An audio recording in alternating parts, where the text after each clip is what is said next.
स्वागत है आपका हमारे चैनल में। मैं रानी गुप्ता आपके साथ। बड़ी खबर सामने आ रही है। आपको बता दें कि अरविंद केजरीवाल ने गणतंत्र दिवस समारोह के दौरान एक इवेंट को संबोधित किया और इस दौरान अरविंद केजरीवाल ने केंद्र सरकार और दिल्ली के एलजी वीके सक्सेना पर जमकर आरोप लगाए हैं। उनका कहना है कि एक व्यक्ति का गुलाम जो है वो पूरे जनतंत्र पर काला साया है, यानी कि उन्होंने सीधे तौर पर केंद्र सरकार पर यानी कि पीएम मोदी और इसी के साथ ही दिल्ली एलजी पर ये निशाना साधा है।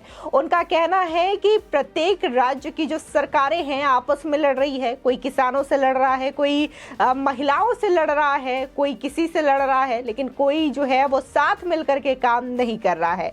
लेकिन अगर हम दिल्ली की बात करें तो आज दिल्ली के सीएम अरविंद केजरीवाल और दिल्ली के एलजी वीके सक्सेना के बीच मतभेद होते रहते हैं। कई बार अरविंद केजरीवाल जो है वो दिल्ली के एलजी पर आरोप लगाते हुए दिखाई देते हैं और उनका कहना रहता है कि हम एलजी से किसी भी चीज को लेकर के मांग करते हैं, फाइल को दस्तखत के लिए भेजते हैं, लेकिन एलजी के द्वारा वो फाइलें वापस भेज दी जाती है और एलजी इन फाइलों में दस्तखत नहीं करते हैं। इसी के साथ ही जब एलजी की ओर से बयान आता है तब उनका ये कहना होता है कि ऐसी कोई फाइल उनके पास आ ही नहीं है और इस चीज को लेकर के हमेशा से मतभेद होते हुए नजर आते हैं। इसके बावजूद अरविंद केजरीवाल ये कह रहे हैं कि आज केंद्र सरकार जो है वो राज्य सरकारों से लड़ती है, काम जो है वो नहीं हो पाता है।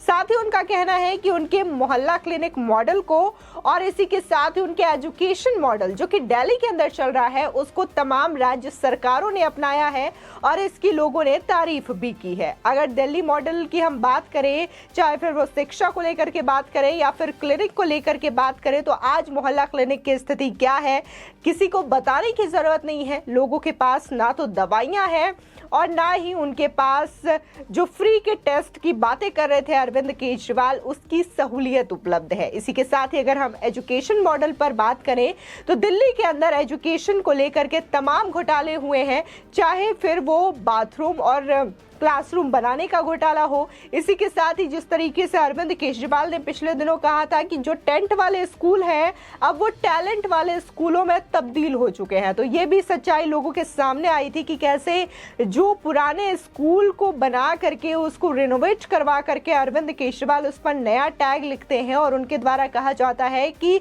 ये नया स्कूल केजरीवाल सरकार के द्वारा दिल्ली के अंदर बनाया गया है। तो ये तमाम चीजें लगातार केजरीवाल राज में देखने को मिल रही है। इसी के साथ ही हालिया जो मामला था वो दिल्ली एलजी और अरविंद केजरीवाल के बीच में देखने को मिली, जिसमें अरविंद केजरीवाल टीचर्स को फिनलैंड ट्रेनिंग के लिए भेजना चाहते हैं, लेकिन एलजी ने ये कहा है कि इन टीचर्स की ट्रेनिंग इंडिया में ही कराई जाए। तो वहीं दूसरी ओर अरविंद केजरीवाल ये दावा करते हैं कि दिल्ली का एजुकेशन मॉडल बेस्ट है। शिक्षा मॉडल जो है वो इसलिए अच्छा हो पाया है क्योंकि उनके जो शिक्षा मंत्री हैं मनीष सिसोदिया, उन्होंने बहुत अच्छा काम किया है। सवाल ये उठता है कि जब दिल्ली का एजुकेशन मॉडल इतना अच्छा है और भारत को नंबर 1 बनाना है दुनिया में, तो आखिर फिर टीचर्स को फिनलैंड भेजने की क्या जरूरत है, ये भी लोग सवाल उठाते हुए नजर आए हैं। फिलहाल जो लोग हैं अरविंद केजरीवाल के इस गणतंत्र दिवस के अवसर पर जो स्पीच दिया गया है उसको लेकर के ट्रोल करते हुए नजर आ रहे हैं। लोगों का कहना है कि सपने तो बहुत बड़े बड़े देखे हैं अरविंद केजरीवाल ने, लेकिन हकीकत में इसको तब्दील कर पाना अरविंद केजरीवाल के लिए बहुत ज्यादा मुश्किलों भरा है, क्योंकि अरविंद केजरीवाल ऐसा कुछ करना ही नहीं चाहते हैं। जहां वो दिल्ली की सड़कों की तुलना सिंगापुर, लंदन से करते हैं, तो अगर हम स्थिति देखें तो वहां की स्थिति क्या है, यहाँ की स्थिति क्या है, इसमें साफ फर्क दिखाई देता है। दिल्ली आज नंबर 1 है तो वो सिर्फ गंदगी के मामले में है। वायु प्रदूषण यहाँ पर कितना ज्यादा बढ़ गया है उस मामले में दिल्ली नंबर 1 है। ये तमाम चीजों को लेकर के लोगों ने अरविंद केजरीवाल को जमकर के ट्रोल किया है। इसी के साथ ही देखने को मिल रहा है कि पिछले कई दिनों से दिल्ली के अंदर मेयर चुनाव जो है वो नहीं हो पा रहा है, क्योंकि बार बार सिविक सेंटर में हंगामा हो जा रहा है, जिसकी वजह से ये इलेक्शंस टल जा रहे हैं और मेयर का चुनाव नहीं हो पा रहा है। इसको लेकर भी आरोप यही लगाए जा रहे हैं बीजेपी के द्वारा कि जब जब सिविक सेंटर में पार्षदों को लेकर के शपथ ग्रहण की बारी आती है तब आम आदमी पार्टी के जो पार्षद हैं वो अचानक से गाली गलौज करना शुरू कर देते हैं, हाथापाई करना शुरू कर देते हैं और लड़ाई बढ़ जाती है, जिसकी वजह से बार बार इन चीजों को रोकना पड़ जाता है। फिलहाल दिल्ली के एलजी और सीएम केजरीवाल को लेकर के जो टकरार है वो किसी से छुपी नहीं है और ये चीजें सामने आई है। देखने को मिला था कि एमसीडी चुनाव खत्म होने के बाद दिल्ली के एलजी वीके सक्सेना ने अरविंद केजरीवाल को चिट्ठी भेजी थी और कहा था कि अब चुनाव खत्म हो चुके हैं, आप भी फ्री हो चुके हैं, तो अब दिल्ली के विकास को लेकर के चर्चा की जाए और इसको लेकर के मुलाकात की जाए। जिसके बाद अरविंद केजरीवाल उपराज्यपाल से मिलते हैं। उसके बाद अरविंद केजरीवाल ये कहते हैं कि एलजी जो है हमें काम नहीं करने देते हैं।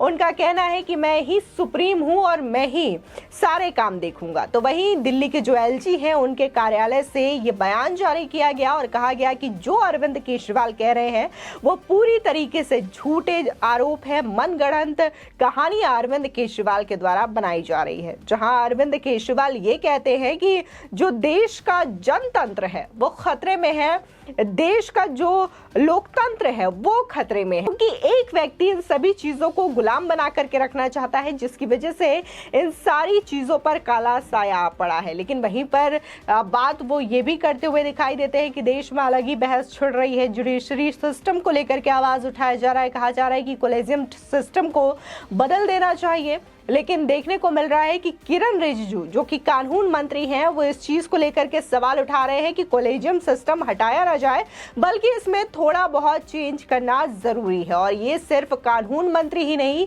देश के तमाम लोगों का यही कहना है कि कोलेजियम सिस्टम में कुछ बदलाव किए जाए, जिससे कि ये जो सिस्टम है वो और भी ज्यादा अच्छी और आसान हो जाएगी। तो वहीं अरविंद केजरीवाल जो हैं वो टिप्पणी करते हैं और ये कहते हैं कि इस देश की सरकार ये चाहती है कि अब न्यायपालिका में भी अपना कंट्रोल कर सके। वहीं पिछले दिनों किरण रिजिजू ने यह भी कहा था कि जिन्हें कानून से जुड़े हुए मुद्दों पर कुछ भी नहीं पता है, जुडिशरी सिस्टम पर कुछ भी नहीं पता है, तो उन्हें इस तरीके के कमेंट टिप्पणी नहीं करनी चाहिए, इस तरीके की टिप्पणियों से बचना चाहिए। फिलहाल देखने को मिल रहा है कि कोलेजियम सिस्टम को लेकर के लगातार जो बहस है वो तेज होती जा रही है। नए नए तर्क, नए नए बयान लगातार कानून मंत्री के द्वारा आ रहे हैं, लेकिन इस तरीके से आम आदमी पार्टी का विरोध करना और इस पर आरोप लगाना, ये पूरी तरीके पर सवाल उठाते हैं कि जिस तरीके से जो चीजें हैं जिसका लोग समर्थन करते हैं उसका आम आदमी पार्टी विरोध करते हुए नजर आती है। इसके बावजूद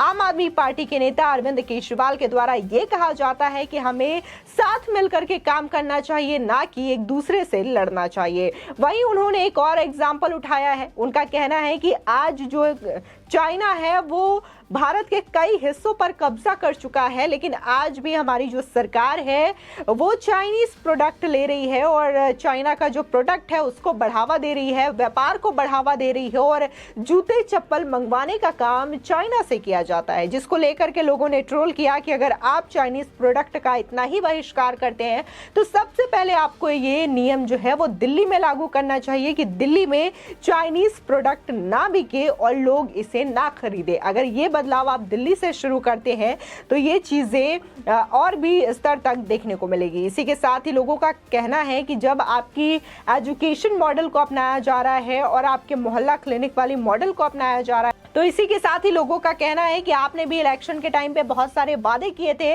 लेकिन उन वादों को ना तो आप पंजाब में पूरा कर पाए हैं और ना ही आप दिल्ली में पूरा कर पाए हैं। इस चीज को भी लेकर के लोग तंज कसते हुए केजरीवाल सरकार पर नजर आ रहे हैं। फिलहाल आपकी इस खबर को लेकर के क्या राय है हमारे कमेंट सेक्शन में जरूर बताएं। आगे की और भी अपडेट के लिए चैनल को सब्सक्राइब करना ना भूलें।